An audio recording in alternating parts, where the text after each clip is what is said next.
Well, I think first of all that accent is an adventure. It's a musical adventure for the senses, for the eyes, and it's so wonderful to be involved in planning this program. And I think people look forward to hearing from musicians, guest artists, etc., up close and personal.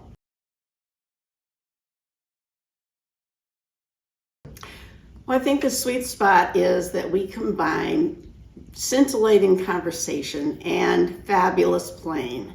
And I have to say that the people who present, the artists who are featured at Accent, really go above and beyond, seriously planning what they want to talk about and what they're going to play. And that is a big plus. So it's a wonderful organization, and we look forward to every single one.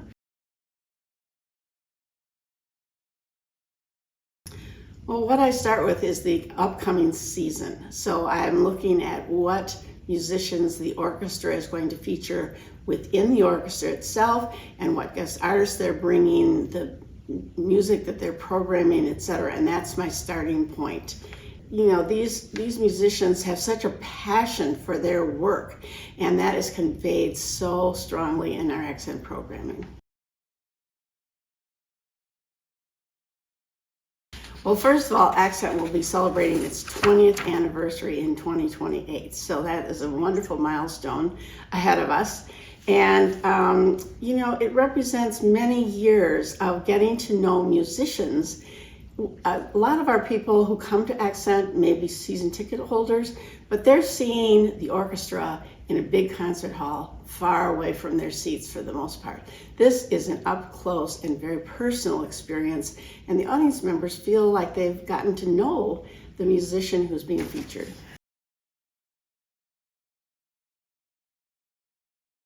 I think they matter because people who are attracted to come to Accent are really interested in music, and they're interested in this case in orchestral music, and they really would like to know much more about the musicians that they see up on the stage.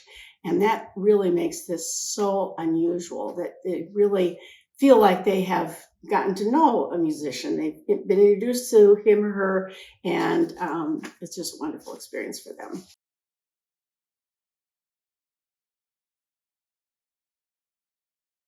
Well, I think one of the pluses of the Accent program is that we are always presenting new experiences and new programming. And so I just want to quickly click through a couple of them.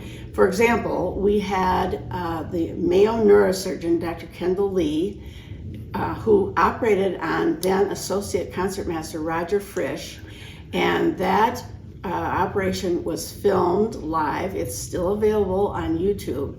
And Roger was awake for the entire deep brain surgery, and he played his violin under the surgical drapes, guiding the neurosurgeon to place the electrodes where they needed to go so that they could help him with this tremor that he had in his bow arm, which was going to be obviously ending his career as a musician.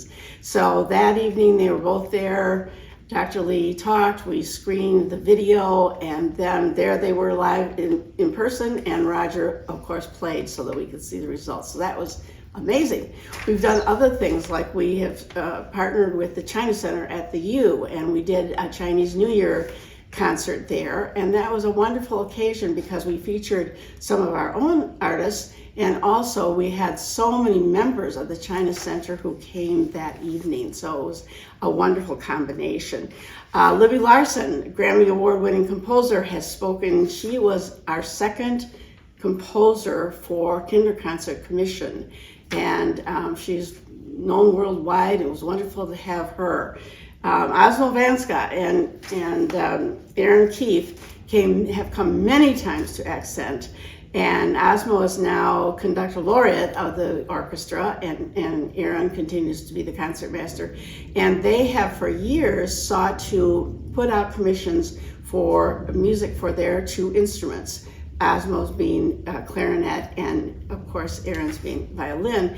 They premiered many of those pieces at Accent, so that was very exciting.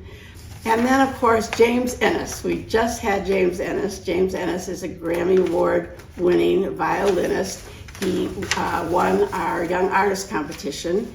He is a prince of a guy. He's always very welcome to come and appear for us. And that evening was so special because he had his Stradivarius violin with him. And for us to be sitting feet away listening to that Stradivarius, it was transcendent. It was just an incredible emotional experience. So that was wonderful. Sarah Hicks we've had. Sarah Hicks does film with orchestras, and it's incredible what she has to do. She follows a score. She has a computer monitor, click tracks, streamers, and punches. She has to keep the orchestra going in sync with the film. So it was an incredible feat. And of course, Manny Laureano we had. Manny has recently retired after 44 years with the orchestra, much beloved, much well known by many, many people. He was charming, his whole family was there. And those are just a few highlights of our programming. Yes, I'd love to talk about that. So the May 7th program is going to feature our music director, Thomas Sundergaard, and Silver Ainome, who is the associate principal cellist in the orchestra.